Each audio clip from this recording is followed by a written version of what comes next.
Hello everyone, स्वागत है आप सभी का फिर से एक नई वीडियो में। फाइनली जो है फर्स्ट राउंड के सीट अलॉटमेंट का एडमिशन जो है वो फाइनल हो चुका है बिहार आयुष का। अब बारी है सेकेंड राउंड के सीट अलॉटमेंट की, जिसमें कि बहुत सारे ऐसे बच्चे हैं जिनको कन्फ्यूज़न क्रिएट हो रहा है। बहुत सारे ऐसे बच्चे हैं जिनको फर्स्ट राउंड में सीट अलॉट हो गया था, डॉक्यूमेंट वेरिफिकेशन में नहीं गए हैं। बहुत सारे ऐसे बच्चे हैं जिनको सीट अलॉट हो गया था और अपग्रेड करके डॉक्यूमेंट वेरिफिकेशन करवा लिए हैं।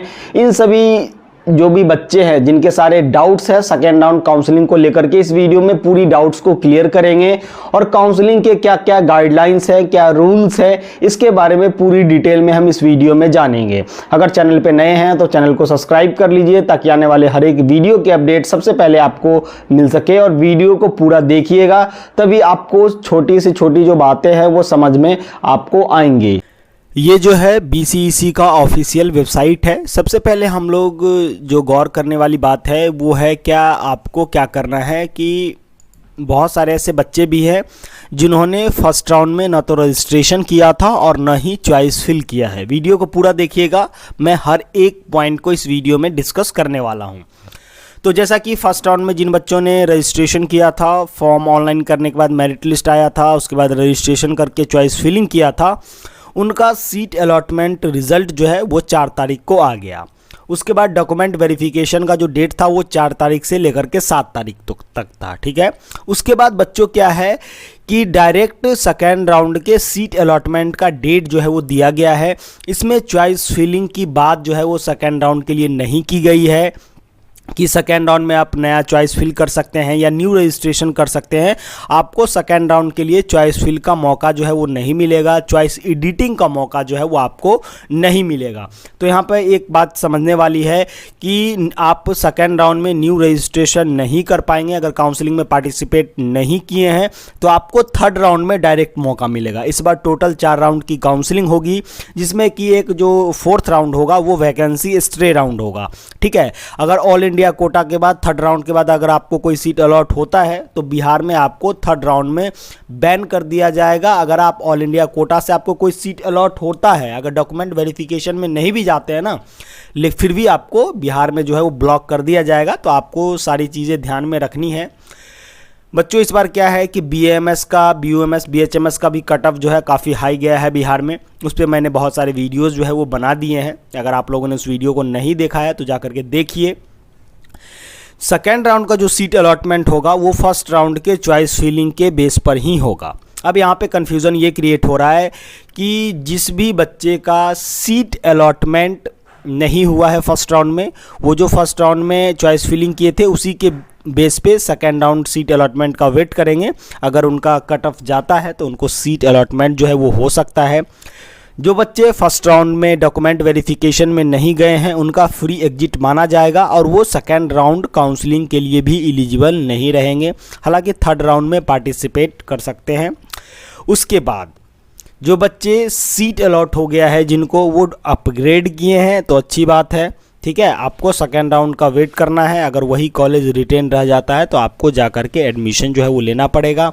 अगर सेकेंड राउंड में भी अपग्रेडेशन का ऑप्शन आता है तो आप फिर अपग्रेड कर सकते हैं, एक मौका आपको और मिल जाएगा। लेकिन जिन बच्चों ने एडमिशन नहीं लिया है, सीट छोड़ दिया है, उनका फ्री एग्जिट माना जाएगा और वो सेकेंड राउंड काउंसलिंग के लिए एलिजिबल जो है वो नहीं है।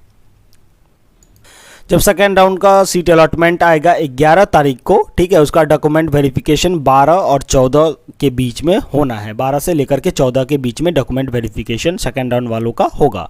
देन उसके बाद थर्ड राउंड और वैकेंसी स्ट्रे राउंड का जो नोटिफिकेशन है वो आएगा।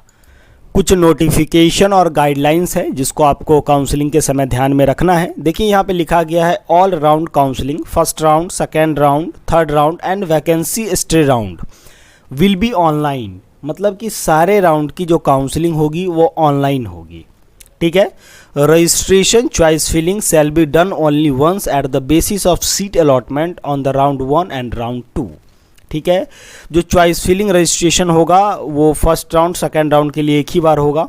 उसके बाद फ्रेश रजिस्ट्रेशन जो है वो आप round 3 and vacancy stray round में कर सकते हैं, ठीक है। उसके बाद कुछ जो चीज़ें जो है वो दी गई हैं कि जो बच्चे फर्स्ट राउंड में सीट अलॉट हो जाता है जिनको, तो डॉक्यूमेंट वेरिफिकेशन में जाएंगे अपग्रेडेशन करने के बाद। तो यहाँ पे एक चीज़ है जो आपको समझना है, यहाँ पे देखिए, the candidate who got allotted seat during round 1, जिन बच्चों को फर्स्ट राउंड में सीट अलॉट हो गया है, counselling and give their upgradation for round 2, जिन्होंने अपग्रेडेशन यस किया है राउंड 2 काउंसलिंग के लिए, और no but due to any reason, जिन्होंने नो किया है किसी भी कारणवश, not physically reported to their reporting centre, seat allot हो गया और वो डॉक्यूमेंट वेरिफिकेशन में नहीं गए, which schedule period as printed on the provisional allotment order on round counselling will be required document in original identity proof, then in such case their first allotted seat will be cancelled. ठीक है, अगर आप document verification में नहीं जाते हैं upgrade करने के बाद भी, तो आपका क्या होगा, सीट कैंसिल हो जाएगा and will not be considered for upgradation, आपका अपग्रेडेशन के लिए कंसिडर्ड नहीं किया जाएगा in round 2 counselling. Such candidate will also be treated as free exit from round 1 counselling, आपको फ्री एग्जिट माना जाएगा। फ्री एग्जिट करने के लिए कुछ भी करने की ज़रूरत जो है वो नहीं है। जिन बच्चों को फर्स्ट ऑप्शन का, जिन बच्चे ने चॉइस फिलिंग किया, उनका जो फर्स्ट वाला प्रेफरेंस है वही सीट अलॉट हो गया है, तो उनको अपग्रेडेशन का ऑप्शन नहीं मिलेगा, उनको जो है जाकर के कॉलेज में एडमिशन लेना पड़ेगा। After allotment of seat in round 2 candidate will be eligible to participate in round 3, अगर आपको सेकेंड राउंड में सीट अलॉट होता है तो आप राउंड 3 में पार्टिसिपेट करने के लिए एलिजिबल हैं। Upgradation option was done from round 1 and round 2, upgradation option जो है वो राउंड 1 और राउंड 2 में आपको मिलेगा। उसके बाद candidate who did not get any upgradation in round 2 also participate in round 3 by resigning his allotted seat within prescribe time, जो भी बच्चे सेकेंड राउंड में सीट अलॉट होता है अगर वो अपग्रेड नहीं करते हैं तो उनको सेकेंड राउंड का सीट रिज़ाइन करना पड़ेगा, देन उनको थर्ड राउंड के काउंसलिंग में वो पार्टिसिपेट कर सकते हैं। तो अमूमन जो था ये आपका इम्पोर्टेंस पॉइंट था जिसको मैंने बता दिया है।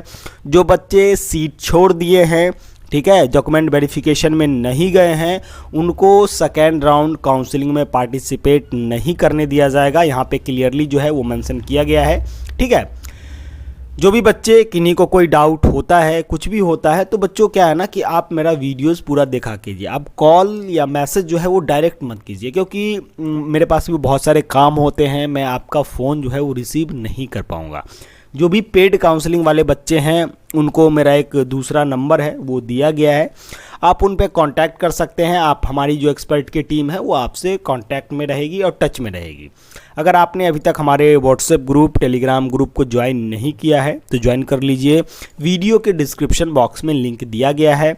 सेकेंड राउंड का सीट अलॉटमेंट 11/10 को आएगा, जैसे ही अलॉटमेंट लेटर आएगा उस पर मैं सारे वीडियोज़ वगैरह जो है वो बना दूँगा। अगर कट ऑफ की अगर हम बात करें तो कट ऑफ क्या है कि 515-20 नंबर पे भी BHMS नहीं मिल रहा है, DQ SC ST को छोड़ के।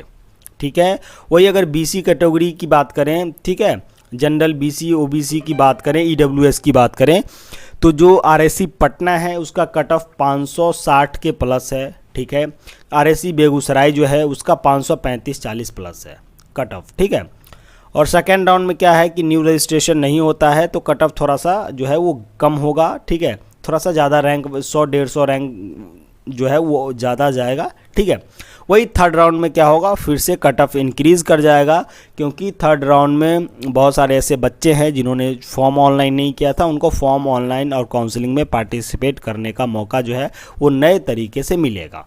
तो इन सब चीज़ों को ध्यान में रखना है और आपको काउंसलिंग में पार्टिसिपेट करना है। अगर गवर्नमेंट कॉलेज मिल जाता है तो आपको सारी चीज़ें ध्यान में रखनी है।